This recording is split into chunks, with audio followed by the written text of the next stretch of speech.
உண்டானதே. காதல் என்ற மந்திரத்தின் மாயம் என்ன, கல்லும் முள்ளும் இப்போது பூவானதே.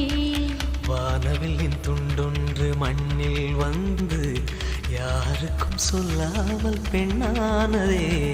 தென்மேற்கு பருவக்காற்று